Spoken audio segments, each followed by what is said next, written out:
Hi hello मित्रांनो, इथे सुद्धा मी ब्लॉग 5 जो आहे तो कंटिन्यू केलेला आहे। तर तुम्हाला सांगितलं होतं की मी खूप सारे व्हिडिओज वगैरे घेतलेले आहेत। तर बघू शकता ऑफिसमध्ये इथे सर्वजण फोटोशूट करण्यासाठी त्यांनी असं मागे छान डेकोरेट केलं होतं आणि सगळेच लेडीज वगैरे येऊन इथे फोटो वगैरे काढत होता। आम्ही सुद्धा कपल एक फोटो घेतलेला आहे कॅमेरामनने आमचा, तो सुद्धा आम्हाला लवकरच भेटेल तर मी आपल्यासोबत शेअर करेन। त्यानंतर खाली जेवणासाठी आलो आम्ही आणि इथे मस्त लाईव्ह डोसा वगैरे चालू होतं। तर आपण बघू शकता आम्ही मसाला डोसाची ऑर्डर दिली होती आणि तो छान प्रकारे असं बनवत होता।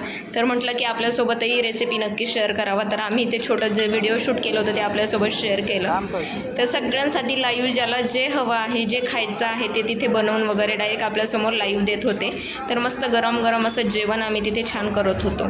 तर खूप सारे पदार्थ त्यांनी खाण्यासाठी ठेवलेले होते, जसे की डोसा, कचोरी, पाणीपुरी, पिझ्झा आणि गुजराती खूप सारे पदार्थ होते जे लाईव्ह ते तिथे आपल्याला बनवून देत होते। स्वीटमध्ये सुद्धा गुलाबजामुन, आईस्क्रीम असं सगळं ठेवलं होतं। व्हिडिओ कसा वाटला कमेंट बॉक्समध्ये नक्की सांगा। चॅनलवर नवीन असाल तर प्लीज सबस्क्राईब करून जा।